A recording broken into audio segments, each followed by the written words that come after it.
So what are statutes? They're rules of conduct, of social conduct, that we guide our lives by. And it's important that they be clear so that we can guide our lives. You know, some of them are, you know, the golden rules that most anybody can figure out, no matter what culture you're in. You know, don't murder people. But there's a whole bunch of laws that we have on the books. I don't know how many volumes we are. 6 volumes, isn't the statutes now? 6 volumes of laws. And a lot of them are regulatory in areas that, good golly, if it wasn't a clearly written statute, we wouldn't know that what's legal and what's illegal. And that's what's really important, because how can we adjust our conduct to come within the law if we can't tell what the law is? So that's why we have statutes, to give us a code of social conduct. And unfortunately, they're not always clear. So for that first goodie bag, does anybody know why statutes aren't clear? No, you're all still asleep, right? Well, number one, because they're written in language, and language is imprecise. You know, what I write, isn't email a great example of that? What I write isn't necessarily what you read or understand when you read. You know, that's that, I'll go back to that cartoon, you know, I guess it's a dog and a person, but you know, or a cat and a person, you know, little bubbles, what you're saying, come spot, sit spot, and you know, what spot here is just blah, blah, blah, blah, blah. You know, and that's the same thing with statutes. You know, what's written doesn't necessarily come across with what you interpret when you read. So there's a writer's intent, there's a reader's intent, and all of that gets swayed by the facts that you know. Somebody might draft legislation based upon a certain set of facts. I always hate it when I hear a law that's named after some person. I hate that, because you know it's specific facts. And really, should we be legislating on specific facts? We can have a whole controversial conversation about that, but you know, like Jesse's law, or Ryan's law, you know, so written for, because there are some facts that the legislature thinks that, you know, we need some direction on. But then there's a whole bunch of situations that come up that your facts don't fit those facts. Well, that's another reason that legislation is imprecise, because it's written oftentimes with a specific set or specific sets of facts that are in mind, and how many facts can you think about when you're drafting it. And then, you know, the truth is always stranger. There's always these facts that crop up that just don't seem to fit. So that's another reason that statutes aren't particularly clear. And then the third really important reason, so the first one is it's language, the second one is facts can be not fit into it, and the third reason that statutes are sometimes imprecise is, darn it all, that drafter just really wasn't good at drafting. And that brings us to the fact that Linda thought it was really important to know, and I'm not sure, I thought we were a sophisticated group, but she didn't, she wondered, would we know that, sure, we got bill drafters in the legislature.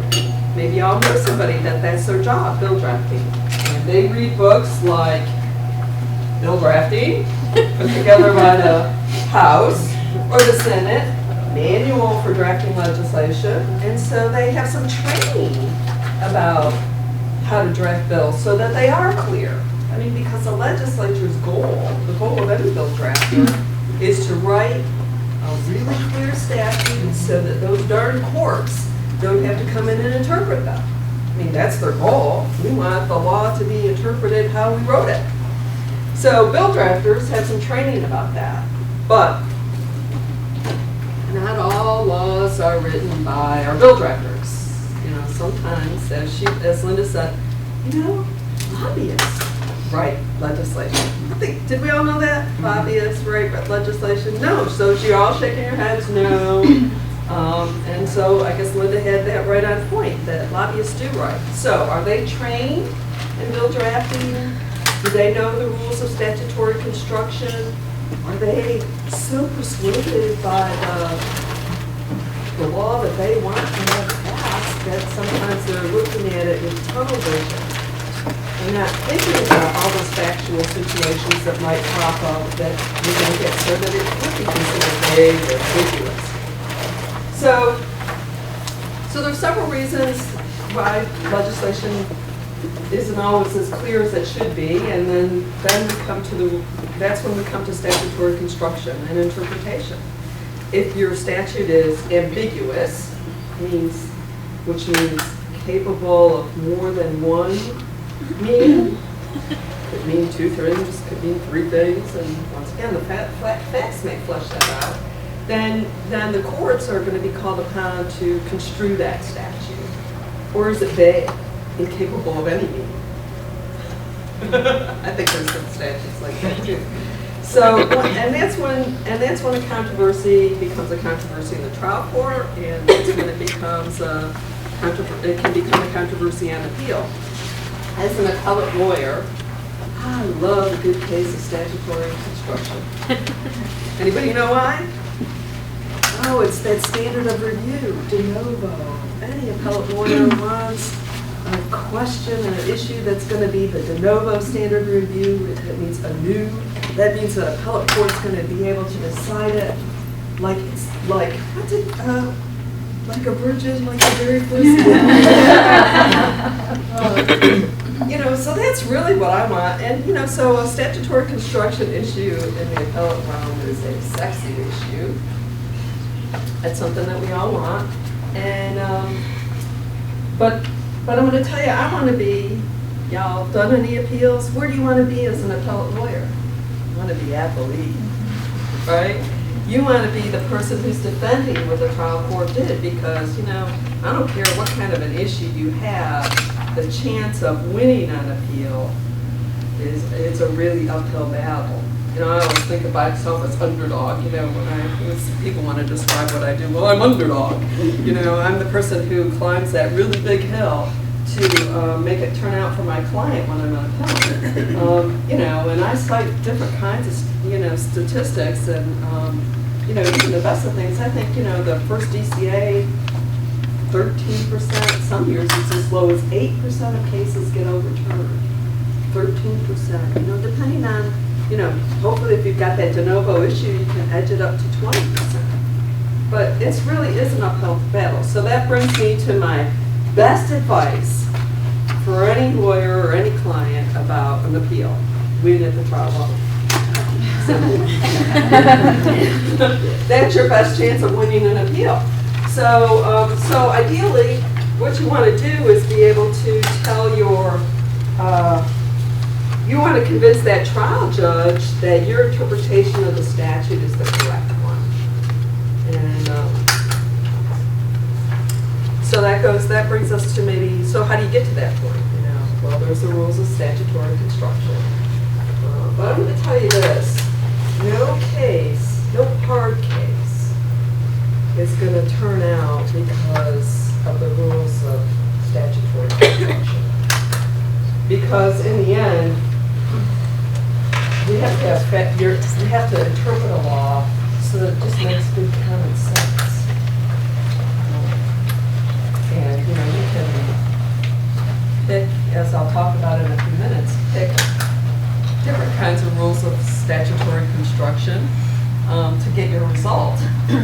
But in the end, if the judge is sitting there scratching us around, it just really doesn't make much sense to interpret the law that way. You're not going to win, no matter how many rules of statutory construction you pull out of your hat. So statutory construction comes into play, as I said, when you've got a vague or ambiguous statute that needs some sort of construction. And as I said earlier, legislators, bill drafters, that's what they want to avoid. They want that statute to be really clear. So, but when it's not, so there's some general principles. You're going to remember some of these from, do you remember law school? So, presumption in favor of constitutionality. We hear that a lot. as lawyers, the courts are supposed to interpret the law in favor of constitutionality. They're not supposed to just willy-nilly go, oh, that law is unconstitutional. And so that's kind of a rule that is always going to be in favor of your legislation. They're going to try to make what sense they can out of it, so and hold it to be constitutional.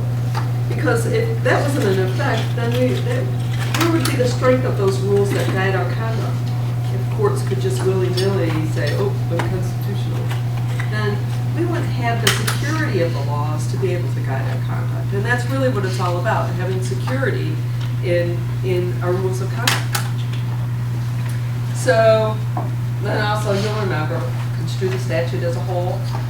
Just look at that one little sentence and go, oh, there's the answer. You got to look at the whole statute and see, does that, there's the answer, make sense within the whole statute. And if it doesn't, then you're going to have to really engage in construction so that the whole statute makes sense. Okay, so then there's the rule about you're going to construe construction of a statute that defeats its purpose. That's not going to be favored. And I think we read that at about absurd results. So you should never construe a statute to come to an absurd result. It's against the purpose of the statute. You know, you got a statute that regulates something. You construe the statute so it doesn't regulate anything. Probably not against the purpose. So you're not going to construe it that way. This is a little dicey. Inferences should never be substituted for clear expressions. Now that kind of opens up a lot of wiggle room because, you know, you could say, and that's where that controversy about textualists comes into play. You know, what does a statute mean? And, you know, some people, if they go and dig up all that statutory history and what everybody said, they'll say, well, they really meant this. Well, if they really meant this, then they should have said it. You're not going to put an inference. You're not going to construe a statute with an inference. You're going to construe a statute when it's clear intent. So changes in the language are presumed to mean a change occurred. They meant a statute and they took off the word. You know, this is a prime example. I do some workers' compensation. We care a lot about attorney's fees and workers' compensation. And we had a case there that went to the Supreme Court on reasonableness of attorney's fees. It was written in statute. You know, they have the insurance companies, when we win for claimants, have to pass a reasonable attorney's fee.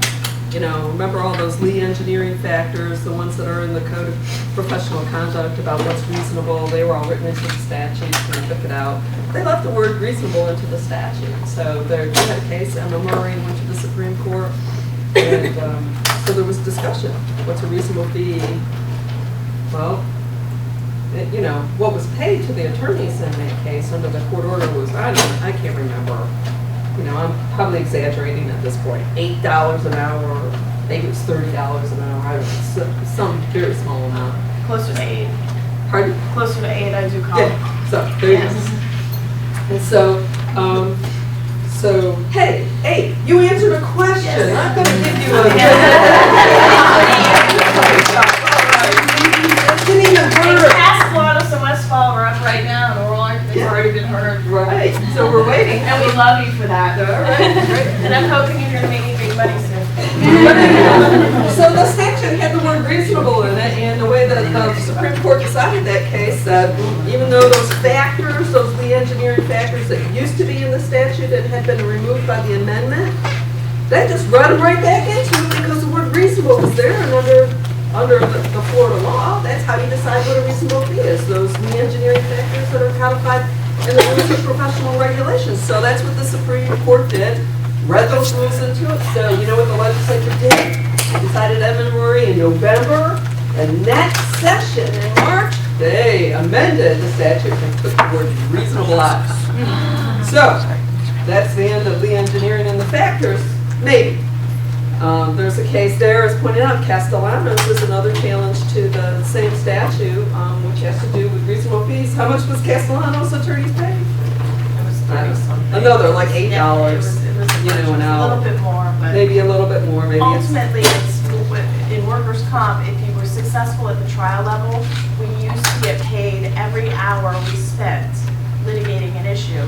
And there's a reduced fee schedule in comp, so if a client's about to get an MRI and you were gonna pay cash, it'd be $2,000, but under the reduced fee schedule for comp, it's $600. So if I go to trial on that issue and I win, I get $60 for trying that entire case. And the employer's attorney that fights me on it can charge as much as they want to and will put me through the ringer, send me every records custodian depot, and just waste my time. And so that's the issue with the constitutionality of the statute for comp. That's right. So that's how it really affects you. It's the bucket. Yeah, a question. Where do you find the courts go to, you know, the first place we start to is the plain language of the statute. Mm-hmm. But on those occasions where, because this is subjective, my observed result may be different from my opposing counsel's observed result. And if I understand that if it's an observed result, they do look at the intent behind it. How does that work? Let's get into that. Let's see. So if you've got a case that's going to have to be construed, let's talk about that big controversy about how we're going to construe that. And I think you're all lawyers. You've heard about Justice Scalia. He is the biggest proponent of textualism, looking at the language of the statute, the structure, not looking any place else to find out what the intent is. And so I guess if statutory constructions let's get together, this is really hot button stuff. I mean, this is what statutory construction people get excited about. Should you be looking someplace else? Now, I worked at the DCA for 15 years. Right across the street was the R.A. Gray building where the state library is, and that's where the state archives is kept, and that's where they had all those recordings of legislative committee meetings, minutes, papers. They had files on every law that was ever passed. And so, if you all scratched your head and looked at the statute, well, gee, what's the statute? I just walked across the archives and pulled up the information about it, and there it is. Staff analyses, minutes. You could go and listen to those legislators on the tapes. I don't know, I guess they're probably CDs now, right? But you could do that. But would Justice Scalia want me to do that?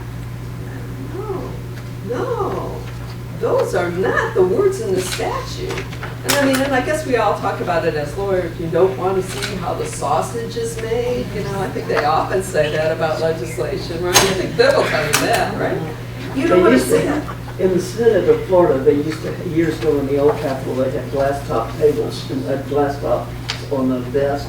And underneath was a piece of paper about this big, and it said, laws like sausages should not be seen in the making. Yeah, right. So, because it's, and I guess that's another reason why it goes back to why language is imprecise, is because, and you've heard this before, laws are made by committees. And so, you want a particular thing set in the statute, you don't. So somehow the two of you are going to get together and you're going to come up with some language so that you're happy and you're happy. Maybe no one else will be happy in the world, but you'll two be happy and you'll both be able to vote on it and pass it. Now, so in terms of that, so the rules of construction, and then that's where the big controversy comes. And I think that that's kind of what brings us today to a new height in discussion on statutory construction. Oftentimes, you go and you just listen to what the rules of construction are, the canons of construction are. But I think that that's important. When I recently had an interview, I applied to the District Court of Appeal judge. Anyhow, one of the questions that they asked me is, if any of you aspire to that, they said to me, so what's your judicial theory? Well, are you a textualist? Are you a contextualist? Is that a word? I don't know. It seems to be the opposite of textualist, contextual. Those people that look at other things other than the statutes themselves. So what are you? Well, I think that I think somebody says it. We all say we're textualists. But where do we go after that? To really, are we textualists? I think we're all gonna stop and look at the plain meaning of a statute. Sure, we're gonna go and delve and look through and read the statute. I hope when we're gonna interpret a statute, we're all gonna read the statute. But where do we go from there? And that's where those hard facts, make bad law, that might send us over the street to the archives, to the RA Gray building to read the staff analyses. Really, what was the purpose of this? So does that make us anti-textualists if we read those staff analyses to help us understand what the plain language is? I don't know. Does it? What do you think, Kathleen? I don't think so. No. No. No. But somebody like Justice Oh, Scalia heck yeah. Yeah. would be slapping your hand. But, but Scalia looks at the intent in any way whatsoever as to what they meant when they said that, when he goes back and talks about the textualists, with the original framers, he said, well, this is what was there, and he looks at the time there.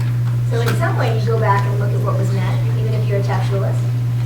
And that's what I'm saying. How can you truly be just a straight textualist? Because, something that was written 200 years ago, how does that fit into our world today?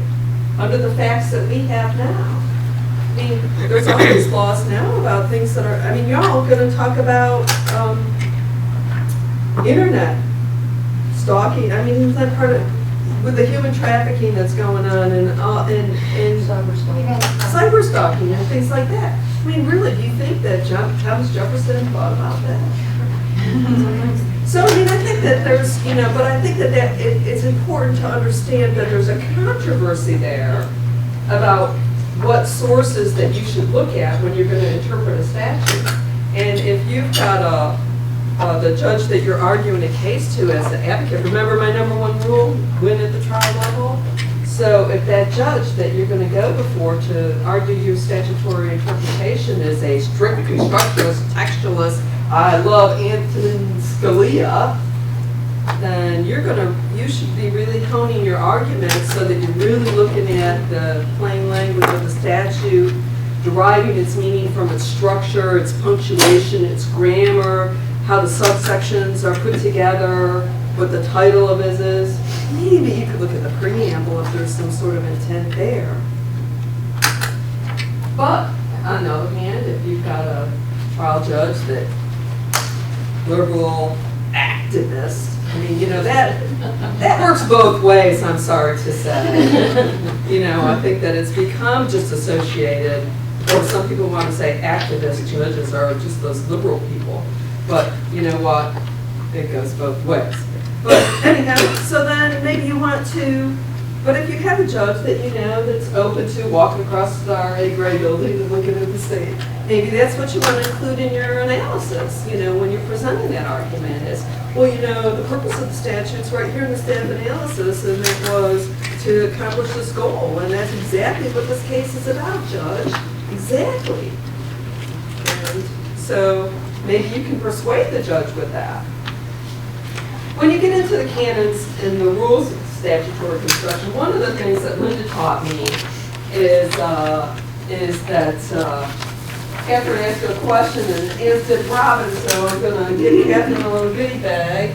So, because I got to give them away and I'm almost done talking, right, baby? Thank you. But, and Robin's not here, so I guess we'll send that back. But I just had no idea. My friend Linda wrote the preface to the statute because, like I said, she's the director of statutory revision. She wrote, there's a preface to the statutes if you have the books. I'm not sure where you find it online, but I have the books. It's one thing I buy every year is the books. You open it up, there's a preface. Well, good golly, there's rules on statutory construction in the preface. The legislature is giving them to you. And as an appellate lawyer, good golly, don't I want to cite the preface to the legislature to support my interpretation of the statutes? Wouldn't that be the great argument? Instead of some Joe Blow who wrote a book, I want to cite the legislature. So So that's a good place to start in terms of what are the rules of statutory construction. What's in the statutes themselves? Linda pointed out to me, I really had no idea, but there's like statutes that have rules of statutory construction. Did y'all know this? Don't tell me yes. Okay, but you know, there's like 1.01. Anybody ever read 1.01, the statutes? We start chapter 1. Well, that's got 19 different definitions. So there's terms that are statutory, that are defined by the legislature as to what their meaning are. Then in section 2.04, there's laws about repealed statutes. No statute that's been repealed shall ever be revived by implication. So, you know, then you kind of get into repeal of the statute. If you had a right, and the statute that gave rise to that right is repealed, what does that do? Did you ever have the right? Maybe you did, maybe you didn't. If the effect of the repeal is to totally do away with your right, from the get-go, you never had it. But mostly repeals are looked at in terms of from this time forward. So you'll still have that right. So you have to consider what the effect of a repeal is. And there's statutes about that. Chapter 11, which is the office that creates, which is a chapter that creates the Office of Legislative Services, where my friend Linda works, gives them the job of studying and doing things to, revisers bills. Maybe you've heard of revisers bills. That's what my friend Linda does. You know, they propose amendments to the statutes that will revise them so that they'll avoid duplication, redundancy, to make them clearer. They study the statutes. Is this clear? Is there some way we can make it better? And then you might see a reviser's bill about that. That's what those are about. I always like to give the example of because it was really kind of cool.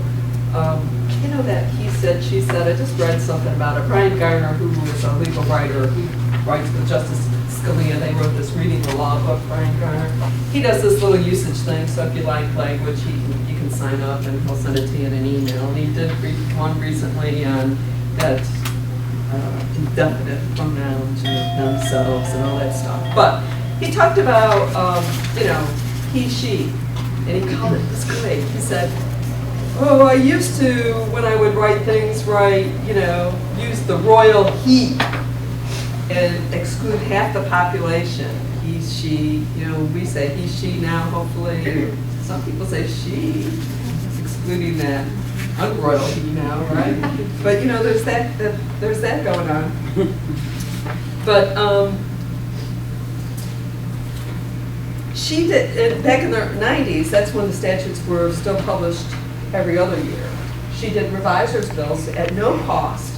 Didn't cost anybody, but her group of people went down and went through all of the statutes and changed them to be gender neutral. They had been written with all these he's in them for all those years, using that royal he, and excluded all of us, except for Judge Powell.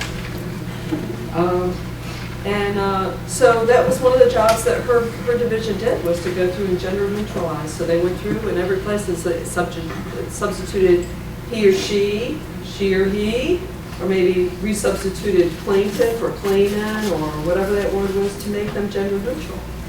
And it had such an impact that now people just automatically do it when they draft legislation. So it really did a lot. And that was something that the reviser did, to make the statutes clearer, to make them better, to make them more fair for all of us.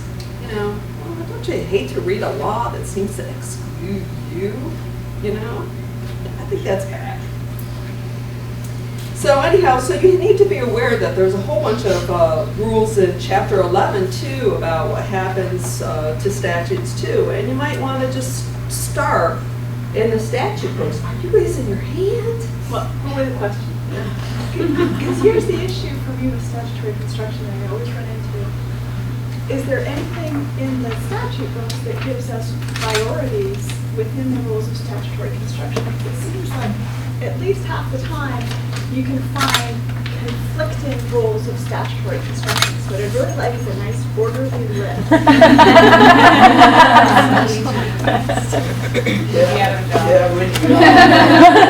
Would we all? You know, that's also another point that Linda thought was really important, the old thrust and parry. And probably the real reason that, you know, Justice Scalia hates people who don't look at the language themselves, because, as you point out, the rules, the canons of construction, for everyone that says one thing, you can find one that says the exact opposite. He's written them, he's organized them in this book.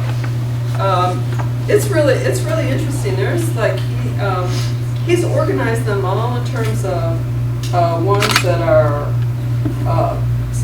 canons of you know, the semantic canons, ordinary meanings, contextual canons, expected meaning canons, government structuring canons, private right canons. You know, so he's, I mean, gone through stabilizing canons. He's got them all right here. So if you really, I mean, you know, I'm not saying, but geez, you know, it's kind of interesting. And he is Supreme Court Justice. I don't know. But so Linda thought it would be interesting if we all talked about exactly that question. So a statute cannot go beyond its text. What's the opposite of that? There's something that's the opposite of that. To affect its purpose. Oh, that's not textualism, is it? To affect its purpose. A statute may be implemented beyond its text. See why Justice Scalia hates that? Because you're looking at purpose then. Unless that purpose is written into the statute, and not many statutes actually say, and the purpose of the statute is, sometimes they do. I mean, I've seen statutes that actually say, the purpose of the statute is to overrule the specific decision that the first DCA made, you know, or the Supreme Court made. You know, sometimes they can be so specific as that. But, so, you can say, statute can't go beyond the text, but you know, in those hard cases, and that's where I said, the canons are never going to come out with a result in a case that's really hard, where the facts are really hard. Because somebody's going to argue, well, you know, the purpose of the statute is this, and so you're going to have to go beyond the text, because the text just doesn't cover this factual situation. Okay, here's the one that y'all know. Statutes in derogation of the common law will not be extended by construction, strict construction to laws that are contrary to the common law. Okay? Well, what about remedial legislation? Remedial legislation is generally not common law. Well, that's supposed to be liberally construed. So what's the purpose of your statute? Is it something that is remedial legislation? Then you're going to be arguing that that's a liberal construction. Statutes should be construed in pure material. I'm not good at that. All that's Latin stuff. So, but I can say pure material. So together. But then the opposite of that, a statute is not in pure materia if its scope and aim are distinct, or where a legislative design to depart from the general purpose or policy of previous enactments may be apparent. So maybe sometimes you really just do need to focus on a little bit of what's in the statute to be able to come up with your purpose. So, and then there's the old criminal ones. Statute that imposes a new penalty or forfeiture, so regulation, criminal stuff. They're not going to have retroactive effect. You know, that's, remember those ex post facto laws of criminal, so we're not going to give something that creates a new penalty ex post facto. Well, once again, our friend remedial laws, because they're remedial, we're going to give those, you know, retrospective application. So it's exactly, you would like the list, but the list, which is just Justice Scalia's point, is the list has some things in it that would support what you're saying, but that good advocate is going to find something that's going to be contrary to what you want. So that'll be your job, to find that contrary when it's, like I said, you want to convince that trial judge of the correctness of your point. And so it's your job to dig that out. But there's a whole list, and that really is his point, is that any of the canons, and that's why he doesn't like them, are going to be capable of being countered by another canon. So your job as an advocate is to persuade which canon controls.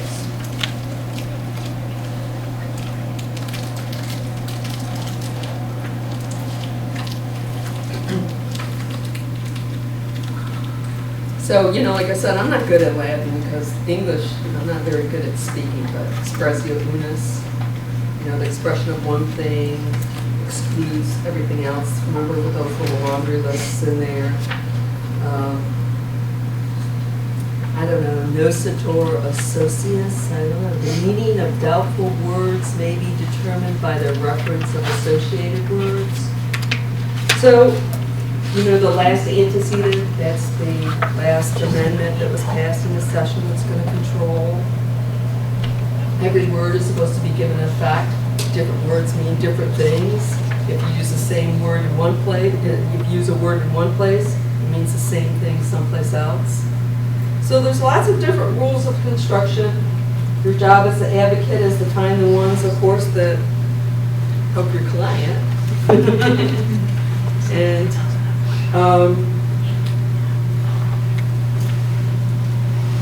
Nancy just raised her hand for 5 minutes, and I have a very low concentration level. So, of course, that would she thought she was being discreet, and that just throws me off. So. But I think since it's 5 minutes, I'm gonna take your question, and then maybe y'all have questions.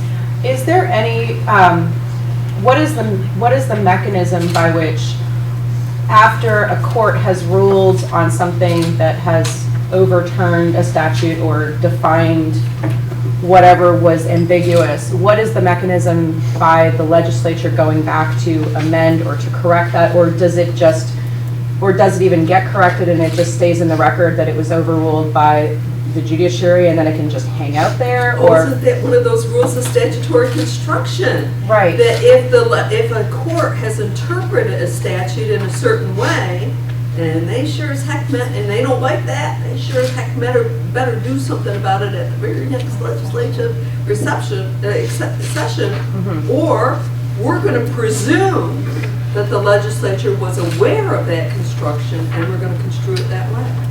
That's why with Emma Murray, they quickly changed reasonable, because they didn't want that to continue anymore, and they did it in the very next session.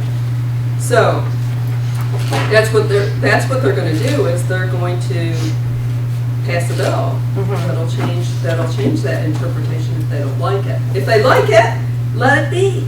But what if it's one of these political things? I'm thinking specifically about 741.212, which is the definition of marriage in Florida. And the reason that this is relevant to me is because I'm a real estate attorney. And so I spend a lot of my time in my practice where I am now putting together deeds for same-sex couples who are getting married and are purchasing property together.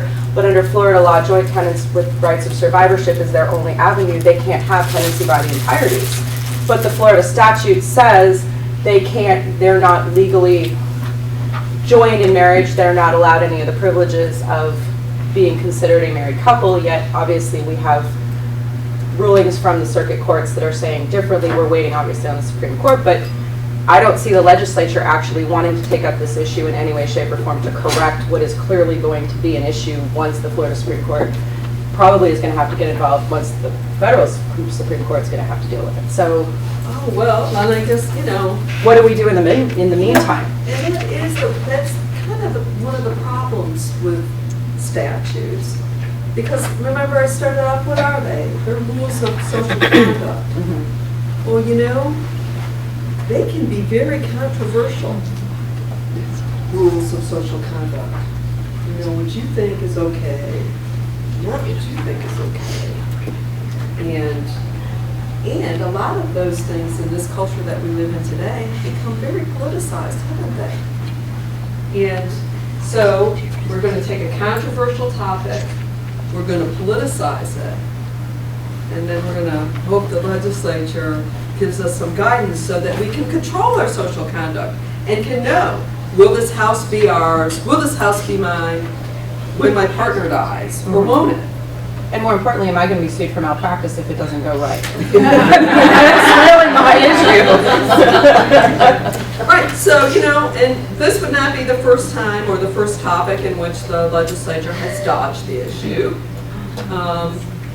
Sometimes that happens, that there's a controversy out there brewing, and they know it's brewing, and yet nothing has happened. Is that because they can't make the sausage? Maybe. Maybe it's just as a body, they're just unable to make that sausage. They try, they can't. Maybe they don't want to even go to sausage making. Right. And the first thing that has to happen is somebody's got to sponsor a bill. Yeah. Right? It doesn't just. Yeah, somebody's got to sponsor a bill. So, and who wants to be that sponsor? Sometimes you don't want to be the person who sponsors that bill. So sometimes then things are left to the courts to decide. And then when the courts decide it, based upon those rules of statutory construction, in a way that the legislature doesn't like or political people don't like, they'll be labeled activists. One way or they'll be labeled activists by either side, right? And the courts will get a bad name because the legislature didn't do what they were supposed to do, and or couldn't do what they were supposed to do, as the case may be.